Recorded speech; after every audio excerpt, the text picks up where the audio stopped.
سن علی یاری اپنے آپ کو اہل تشیع کہتا ہے، یہ شیعہ بھی نہیں ہے، یہ رافضی ہے، گمراہ ہے۔ بدبخت کہہ رہا ہے کہ جس طرح ابو بکر صدیق اور حضرت عمر رضی اللہ تعالیٰ عنہ نے خلافت چوری کی، اسی طرح اللہ کے نبی صلی اللہ علیہ وسلم کے پڑوس میں جو ان کو قبریں ملی ہے، یہ بھی نعوذ باللہ انہوں نے چوری کی ہے۔ صحابہ کرام رضوان اللہ عنہم اجمعین کا اس پر اتفاق ہے کہ اس امت کا اللہ کے محبوب صلی اللہ علیہ وسلم کے بعد سب سے افضل شخصیت جو ہے وہ ابو بکر صدیق رضی اللہ تعالیٰ عنہ ہے۔ اس کے بعد حضرت عمر رضی اللہ تعالیٰ عنہ پر بھی اجماع ہے۔ صحابہ کرام کی چاہت سے یہ دونوں خلیفہ بنے ہیں۔ صحابہ کرام کا اس پر اجماع ہے۔ جس بات پر تمام صحابہ کا اتفاق و اجماع ہو وہ ایسے ہے جیسے قرآن کے کسی حکم سے انکار کرنا۔ حضرت ابو بکر صدیق اور حضرت عمر رضی اللہ تعالیٰ نے کس سے اجازت لی کہ یہاں پہ انہوں نے قبریں بنائی؟ وہ خلیفہ ہے، تمام مسلمانوں کی امیر المومنین ہے، ان کو کسی رافضی سے اجازت لینے کی ضرورت نہیں ہے۔ ہاں، صحابہ کرام سے ضرور مشورہ ہوا ہے، صحابہ کا اجماع ہے، صحابہ نے چاہا ہے، اللہ نے چاہا ہے، اللہ کے نبی صلی اللہ علیہ وسلم نے چاہا ہے کہ ابو بکر صدیق اور حضرت عمر بن خطاب رضی اللہ تعالیٰ عنہ میرے پڑوس میں آرام فرمائے۔ کہتا ہے امام جعفر صادق رحمۃ اللہ علیہ فرماتے ہیں کہ ابو بکر صدیق اور حضرت عمر بن خطاب رضی اللہ تعالیٰ عنہ جیسے ہی یہاں اللہ کے محبوب صلی اللہ علیہ وسلم کے پڑوس میں مدفون ہوئے تو فرشتوں نے نعوذ باللہ ان دونوں کی لاشوں کو نکالا ہے۔ وہ ایک گمنام پہاڑی ہے گنونا، وہاں پہ جو ہے نعوذ باللہ ان دونوں کو دفن کیا ہوا ہے، اور دونوں کو نعوذ باللہ عذاب قبر ہو رہا ہے۔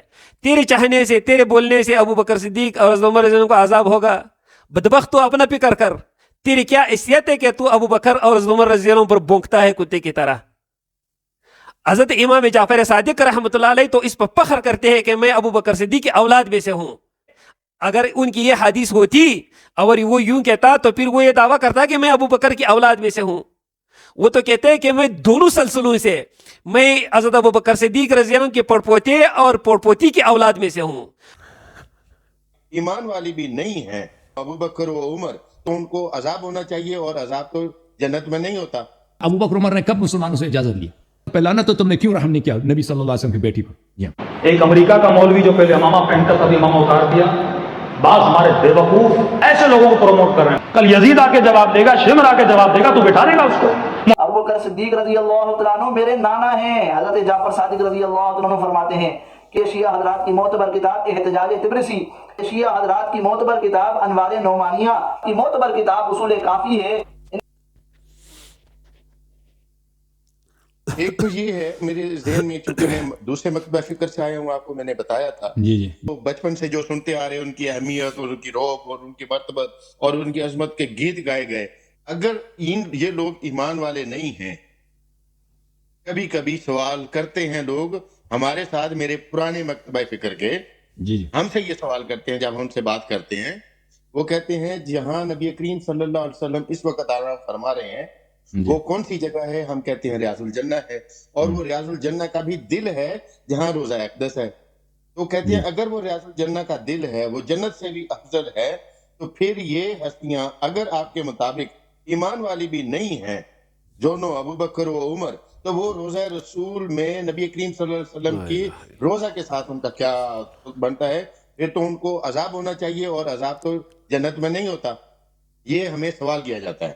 رسول اللہ صلی اللہ علیہ وسلم جہاں پہ مدفون ہیں ان کا ذاتی مکان ہے، وہ مسجد میں مدفون نہیں ہے، مسجد اور ہے۔ پیغمبر صلی اللہ علیہ وسلم کا جو بیت شریف ہے وہ اور ہے۔ مسجد بھی پیغمبر صلی اللہ علیہ وسلم نے خریدا تھا، جب وہ مدینہ تشریف لائے تھے نا، انہوں نے پیسے دے کر وہ زمین مدینہ والوں سے انہوں نے خریدی ہے، مسجد بنایا، ساتھ ان کے گھر تھے، حجرات تھے جی، اور رسول اللہ صلی اللہ علیہ وسلم اپنے حجرے میں مدفون ہیں، ٹھیک ہے، جہاں ان کی اپنی ملکیت ہے، اور یہ کوئی مسلمانوں کا قبرستان نہیں ہے، یہاں پہ جو بھی آ کے اپنی میت دفن کرے اس کو اجازت ہے۔ تو یہ رسول اللہ صلی اللہ علیہ وسلم کی ذاتی ملکیت ہے، یہ ان کا حجرہ ہے، سب مسلمانوں کی ملکیت ہے۔ تو اس میں تو کہ ابو بکر عمر نے کب مسلمانوں سے اجازت لی؟ اس میں سب لوگ شریک ہیں، مدینہ کے لوگ، مکے کے لوگ، جتنے مسلمان، بیت المال ہے، کہ بھائی یہاں پر ہم میت کو دفن کرنا چاہتے ہیں۔ تو اس کا مطلب ہے یہ لوط علیہ السلام کی قوم والا حال کیا انہوں نے۔ اللہ ان یؤذن، بالکل لوط علیہ السلام جیسے گھر میں گھسے تھے نا زبردستی، یہ لوگ گھسے وہاں پہ، جس طرح خلافت چوری ہو گئی ہے، جس طرح خلافت چوری، جس طرح فتح چوری ہو گئی، حضرت زہرا سلام اللہ علیہ وسلم کا حق، نبی صلی اللہ علیہ وسلم کا حجرہ بھی چوری ہو گیا، غصب ہے۔ شیعہ احادیث میں یہ ہے، جو ہی یہ دفن ہوئے تھے اسی وقت ملائکہ ان کو اٹھا کے وہاں سے لے کے گئے تھے، اسی وقت ملائکہ ان کو وہاں سے لے کے گئے تھے، اور وہاں پہ مکہ اور مدینہ کے درمیان ایک بہت ہی اگر آپ حج پہ گئے تو دیکھتے ہیں مکہ اور مدینہ کے درمیان جو پہاڑیاں ہیں نا وہ بہت ہی گناونے شکل کے ہیں، وحشت، ان کو دیکھ کر آپ کو ڈر لگتا ہے. سیاہ رنگ کی پہاڑیاں، اس میں بندر بھی بہت رہتے ہیں، آپ نے دیکھا ہوگا. ایسے ہی ہے جیسے بندر کے ہوں بارش پر ہاں بہت سخت منظر ہے.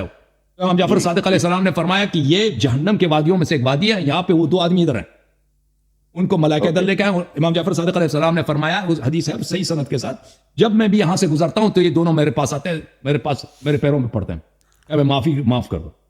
اور جو نمبر 2 ہے اس کی حالت سب سے زیادہ خراب ہے، نمبر 2 جو ہے. اور میں ان کو کہتا ہوں تم پہ لعنت تو تم نے کیوں رحم نہیں کیا نبی صلی اللہ علیہ وسلم کی بیٹی پر. آپ نے ایک اور حدیث بھی آج بیان کی کہ جب نبی کریم صلی اللہ علیہ وسلم حوض کوثر پہ ہوں گے تو کچھ صحابی آئیں گے تو فرشتے ان کو دور لے جائیں گے، تو نبی کریم صلی اللہ علیہ وسلم فرمائیں گے کہ یہ تو میرے صحابی ہیں، ان کو کہاں لے کے جا رہے ہو؟ تو اللہ رب العزت فرمائیں گے کہ آپ کے بعد انہوں نے بڑے بدعات شامل کی تھی، لہٰذا انہوں نے کفر کیا، یہ دین سے بدل گئے، ان کا کوئی کام نہیں. اگر وہ کافر ہیں، منافق ہیں، جن کی حدیث نبی کریم صلی اللہ علیہ وسلم فرما رہے ہیں کہ جنت میں بھی تو وہ گئے ہیں، تو روزہ رسول کے قریب وہ آ گئے تو کیا بعید ہے پھر؟ بالکل. آپ کی خدمت میں عرض یہ ہے کہ اب یہ ہمیں جواب دے دینا کہ زمین نے اس زمانے میں جب نبی صلی اللہ علیہ وسلم مسجد میں ہوتے ہیں نا، کافر منافق آتے ہیں، تو اس وقت مسجد ان کو کیوں قبول کرتا تھا جنت؟ ان کو باہر کیوں فرشتے نہیں دھکل دیتے تھے؟ ٹھیک ہے نا. تو عرض یہ ہے کہ ہاں بالکل اللہ تعالیٰ نے ہمارے پاس احادیث روایات ہے کہ وہاں پہ یہ جو ہی دفن ہوئے تھے ان کو ملائکہ جو ہے لے کے گئے تھے، یا وہ ادھر نہیں ہے. ٹھیک ہے نا، یہ ادھر نہیں. ہاں ماشاءاللہ. حضرت امام جعفر صادق رحمت اللہ علیہ، جن کو شیعہ حضرات اپنا امام مانتے ہیں نا، حضرت امام جعفر صادق رحمت اللہ علیہ کے ساتھ حضرت ابوبکر صدیق رضی اللہ تعالیٰ عنہ کی کیا رشتہ داری تھی وہ آپ دیکھ لیجئے. اور حضرت امام جعفر صادق رحمت اللہ علیہ حضرت ابوبکر صدیق رضی اللہ تعالیٰ عنہ کے متعلق کیا فرماتے تھے یہ آپ دیکھ لیجئے. یہ آپ کے سامنے سامعین شیعہ حضرات کی معتبر کتاب ہے احقاق الحق، کہ اس کے اندر حضرت جعفر صادق رحمت اللہ علیہ سے روایت نقل کی گئی ہے کہ ابو بکر صدیق جدی هل يسب احد آباءه لا قدمني الله الا اقدمه. ابو بکر صدیق رضی اللہ تعالیٰ عنہ میرے نانا ہیں، ابو بکر صدیق رضی اللہ تعالیٰ عنہ میرے نانا ہیں. حضرت جعفر صادق رضی اللہ تعالیٰ عنہ فرماتے ہیں کیا کوئی اپنے آبا و اجداد کو گالی دینا پسند کرے گا؟ اللہ تعالیٰ مجھے کوئی مرتبہ و عزت نہ بخشے اگر میں صدیق کو مقدم نہ سمجھوں. یہ حضرت امام جعفر صادق رحمت اللہ علیہ فرما رہے ہیں. اسی طریقے سے سامعین یہ ایک اور کتاب دیکھ لیجئے، شیعہ حضرات کی معتبر کتاب احتجاج تبرسی. اس کے اندر حضرت محمد باقر رحمت اللہ علیہ فرماتے ہیں کہ لستو بمنکر فضل ابی بکر، میں ابو بکر رضی اللہ تعالیٰ عنہ کی فضیلت کا منکر نہیں ہوں. اسی طریقے سے سامعین یہ وہی کتاب شیعہ حضرات کی احتجاج تبرسی، اس میں امام محمد باقر رحمت اللہ علیہ فرماتے ہیں کہ لستو بمنکر فضل عمر ولكن ابا بکر افضل من عمر، میں حضرت عمر کی فضیلت کا منکر نہیں ہوں لیکن یہ ضروری ہے کہ ابو بکر رضی اللہ تعالیٰ عنہ عمر رضی اللہ تعالیٰ عنہ سے افضل ہیں. اسی طریقے سے سامعین یہ شیعہ حضرات کی معتبر کتاب انوار نعمانیہ، شیعہ حضرات کا محدث سید نعمت اللہ جزائری لکھتا ہے کہ ان الائمۃ علیہم السلام من نسلہ فروۃ ہی ام الصادق علیہ السلام بنت القاسم ابن محمد ابن ابی بکر، کہ بے شک ائمہ کرام علیہ السلام حضرت ابوبکر صدیق رضی اللہ تعالیٰ عنہ کی نسل سے ہیں، کیونکہ حضرت صادق علیہ السلام کی والدہ ام فروا قاسم بن محمد بن ابوبکر کی بیٹی ہیں. اسی طریقے سے سامعین یہ شیعہ حضرات کی معتبر کتاب اصول کافی ہے، ان کے مصنف محمد بن یعقوب کلینی لکھتے ہیں کہ وَأُمُّهُ أُمُّ فَرْوَةَ بِنْتُ الْقَاسِمِ ابْنِ محمد ابن ابی بکر وَأُمُّهَا أَسْمَاءُ بِنْتُ عبد الرحمن ابن ابی بکر، کہ حضرت امام جعفر صادق رحمت اللہ علیہ کی محمد بن ابی بکر رضی اللہ تعالیٰ عنہ ہیں، اور ام فروا کی والدہ اسماء بنت عبد الرحمن بن ابی بکر رضی اللہ تعالیٰ عنہ ہیں. اور سامعین اس نقشے کو بھی دیکھ لیجئے، اس سے آپ کو اچھے طریقے سے معلوم ہو جائے گا کہ حضرت جعفر صادق رحمت اللہ علیہ کے نانا قاسم رحمت اللہ علیہ حضرت ابوبکر صدیق رضی اللہ تعالیٰ عنہ کے پوتے ہیں، اور اسی طریقے سے حضرت جعفر صادق رحمت اللہ علیہ کی نانی اسماء رضی اللہ تعالیٰ عنہ حضرت ابوبکر صدیق رضی اللہ تعالیٰ عنہ کی پوتی ہیں. اور یہی وجہ ہے سامعین کہ آپ یہ دیکھ سکتے ہیں شیعہ حضرات کی معتبر کتاب کے اندر لکھا ہوا ہے، حضرت امام جعفر صادق رحمت اللہ علیہ فرماتے ہیں کہ ولدنی ابو بکر الصدیق مرتین، کہ مجھے ابو بکر صدیق نے 2 طرف سے جنا ہے، یعنی ان کے پوتے اور پوتی کی اولاد ہوں. اس سے معلوم ہوا سامعین کہ حضرت امام جعفر صادق رحمت اللہ علیہ کا نسب حضرت ابو بکر صدیق رضی اللہ تعالیٰ عنہ سے 2 طرف سے ملتا ہے.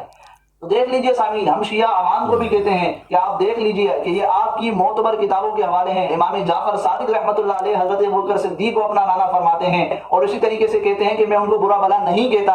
آج ہمیں شیعہ عوام ذرا بتائے نا کہ انہی ابوبکر صدیق رضی اللہ تعالیٰ عنہ کی کیا فضیلتیں بیان کی جاتی ہیں؟ کیا یہ باتیں بیان کی جاتی ہیں جو حضرت امام جعفر صادق رحمۃ اللہ علیہ نے بیان کی؟ نہیں، بلکہ اس کے برعکس شیعہ ذاکرین کا حضرت ابوبکر صدیق رضی اللہ تعالیٰ عنہ کے ساتھ اپنی مجلسوں، اپنی محفلوں میں کیا معاملہ ہوتا ہے اہل بیت کے حوالے سے، وہ آپ ہم سے زیادہ بہتر جانتے ہیں۔